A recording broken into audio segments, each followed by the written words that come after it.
life can be extremely challenging, really tough, and it can feel very confining. Then again, it can be the greatest joy and bliss, depending on your perspective as you look at it. I am someone who has experienced both sides, and I have gone through fire for my own self. What happened to me is what I'd like to share with you today. My name is Anke Eberts. I was born in 1968 and grew up in an actually very healthy, happy and beautiful family, with parents who taught me early on that there are no limits and that anything is possible for us humans. My father told me about the miracles we create with our minds and spirits, and how there is so much more than this body. When I was a little girl, I thought that one day I would own the world. Once I started going to school, I had to learn how to perform and be functional. And that was when the hard part of my life began. I didn't fit that frame. I didn't fit into the system, and for a long time I tried to rebel. But I was taught the consequences and how it quickly turned you into an outsider. And I didn't want that. So I adapted. I lost and twisted myself and what I felt inside of me more and more. My father, who had taught me as a young girl that anything is possible, now taught me how important it is to have something to show for and to perform. He became my greatest teacher in both these fields, because to me it felt as if someone were constantly running over a small plant, like a lawnmower, and trimming it to make it fit into this world. But I didn't want to fit into this world. There's always been something in me that wanted to live, that wanted to try things out, that wanted to gather experiences in as varied and wild a way as possible. However, this was nipped in the bud every single time.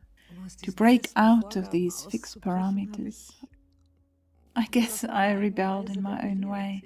I became a mom at age 17, which was hopelessly overwhelming for me because I had no clue how this life works, and was now supposed to take responsibility for a little baby. During this time I worked at night in discotheques, and I hardly slept because I cared for my child during the day. There I met my first husband, who was 11 years older than me, and behind whom I could hide wonderfully.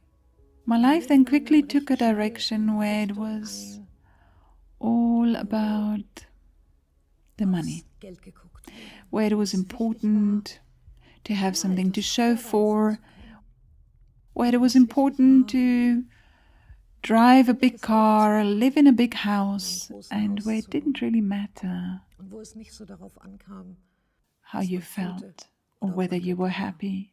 I smiled and appeared to the outside world to be an incredibly happy woman. The emptier I got inside, the more thoughts came up that this world would be fine without me, that all the dreams I had as a child of making a difference in the world, of exploring the world, all these dreams were gone, and now it was all about work and doing my best to function.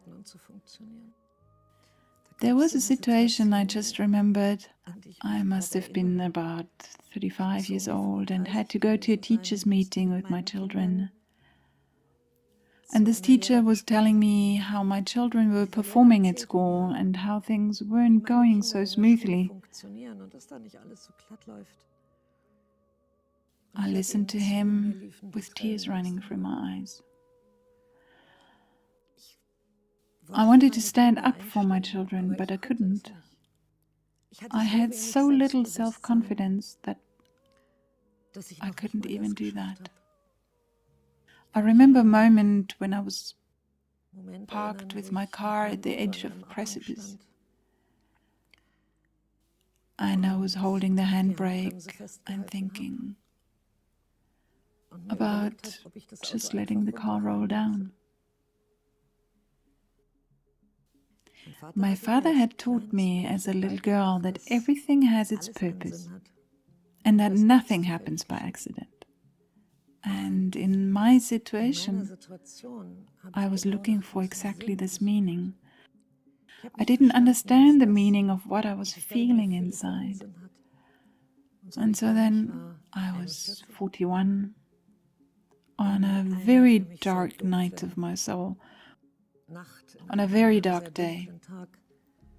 I cried out to the heavens. I prayed aloud. If you're there, show me who I really am.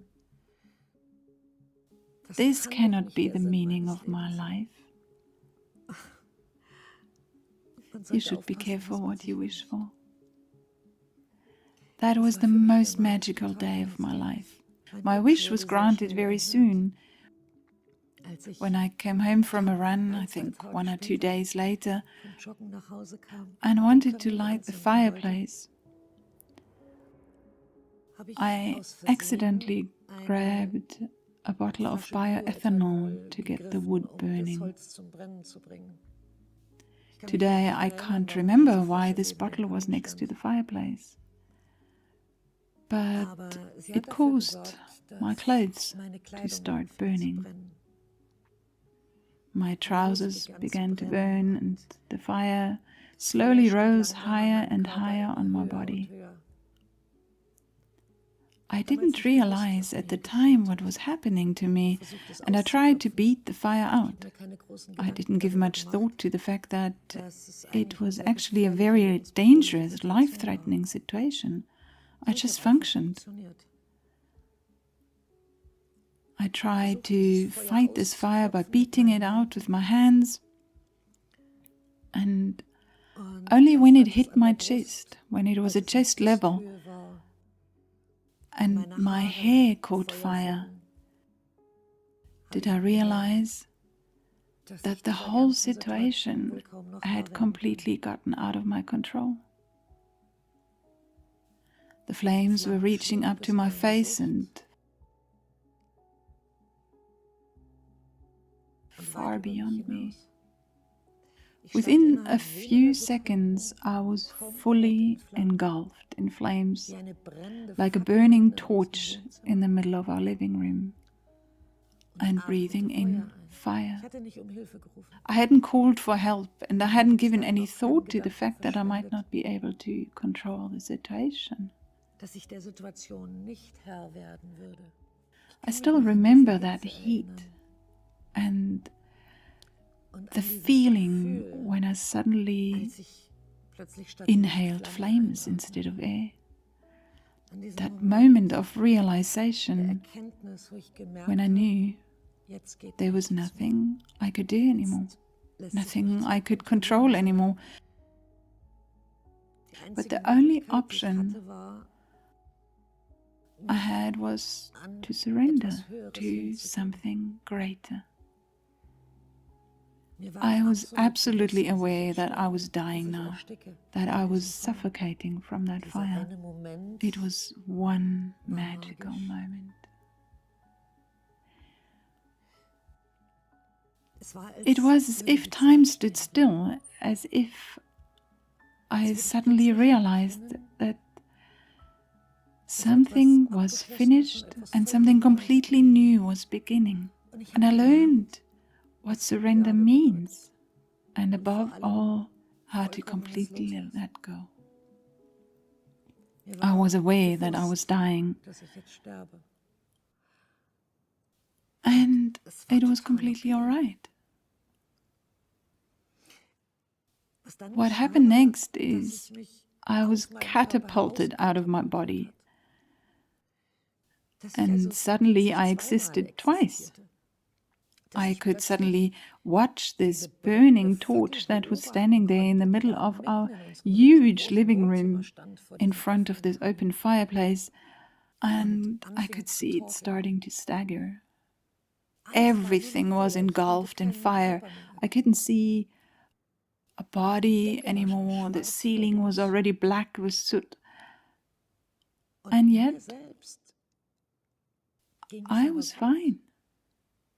It's hard to describe. It was like I was an observer of myself. And then I watched as suddenly my 14-year-old son rushed into that living room, saw his mother on fire, and without a moment's hesitation, threw himself on me and tried to put out the flames.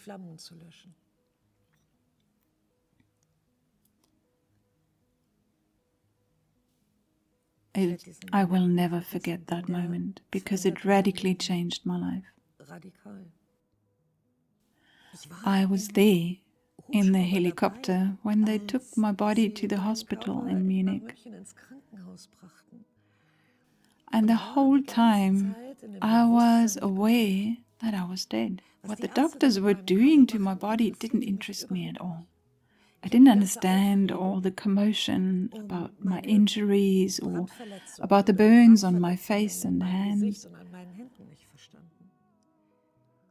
I kept wanting to tell the doctors, "Hey, it's all right, I'm fine." I still remember a moment when they had already put my body in a room, in a bed, in the intensive care unit, and it was already hooked up to tubes and lying quite empty on a bed.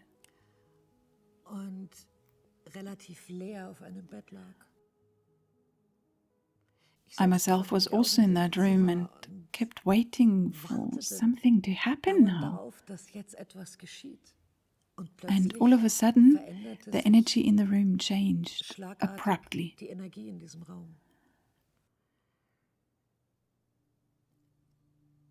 I suddenly heard a voice speaking to me, coming from a huge figure of shining bright golden yellow light. A figure that could see me, that perceived me, and said to me, "Anke, I would like to show you something, if you like. I would like to take you with me." At that moment, my new life began.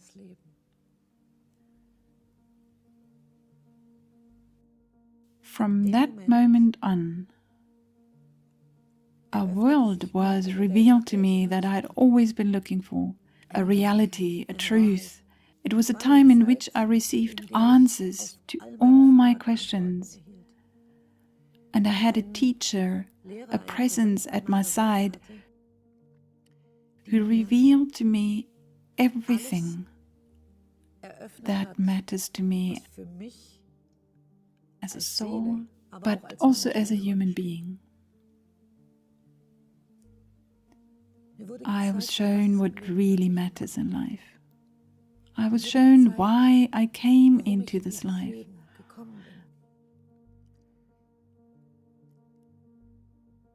I've experienced what it really means when we humans say we are all connected and that everything has a purpose. I experienced who I really am and the meaning of our lives.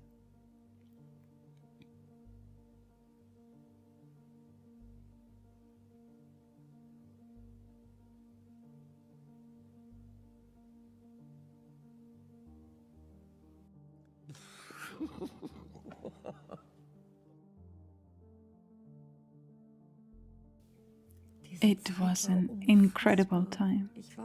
I was so light. I had left this body that I'd hated so much before and had not been able to deal with. I had lived this life that felt so empty and found myself completely expanded and connected to everything on one of the most comprehensive adventure journeys imaginable. I was granted a look back on my life and was shown all the moments and all the connections that led to this point in front of the fireplace. But I was also becoming aware of the hidden qualities in me, all the things I had not lived, and how I had actually led a life that completely missed what I myself had wanted for this life.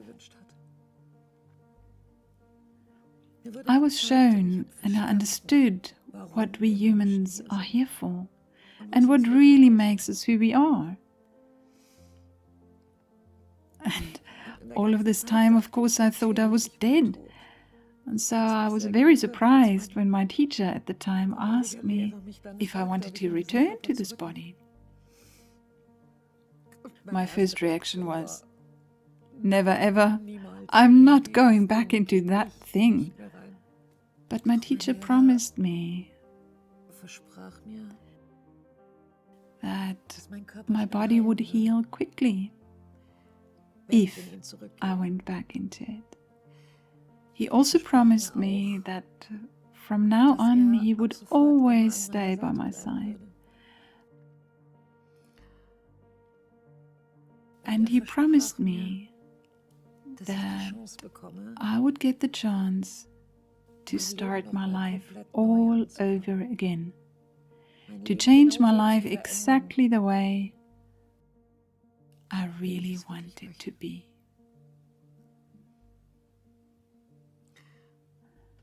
I then decided to say yes to myself and returned into that sleeping, badly burnt body.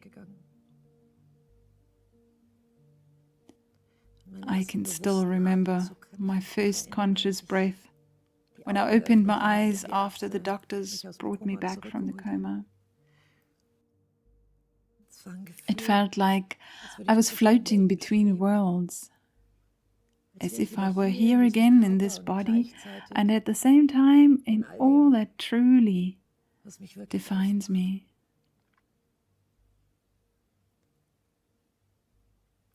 Now many years have passed and the state is still the same.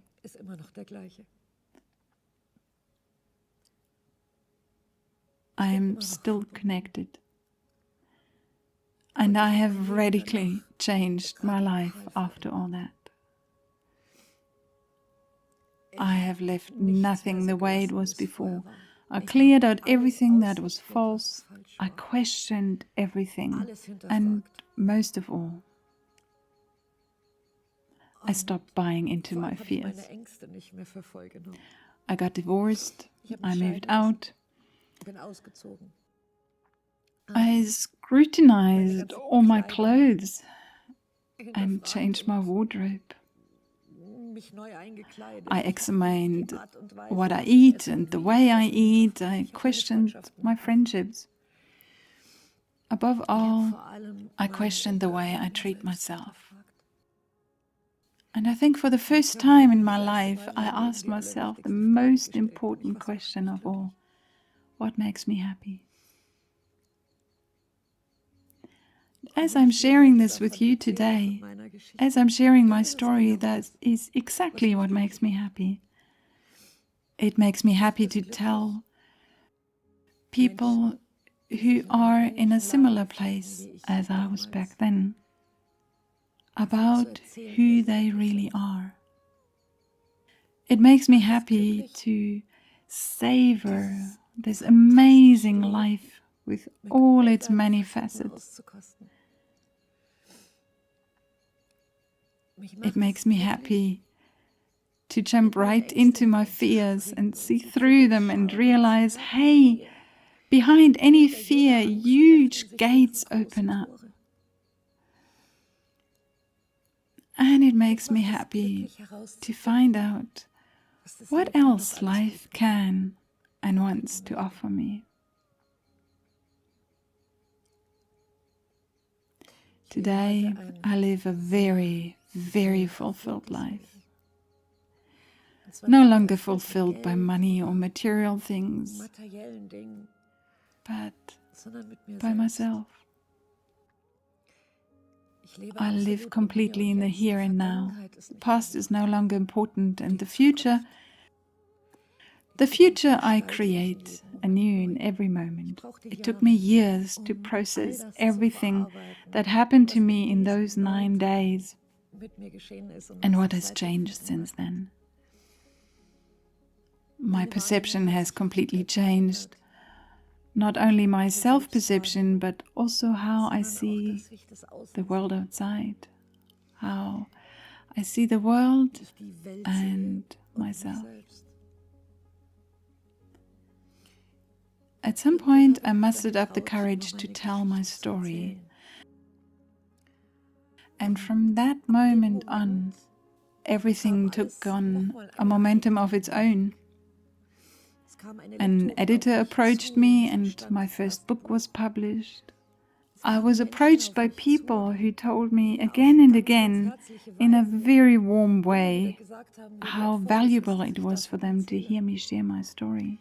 I was invited to give talks and seminars, and I realize how happy that makes me.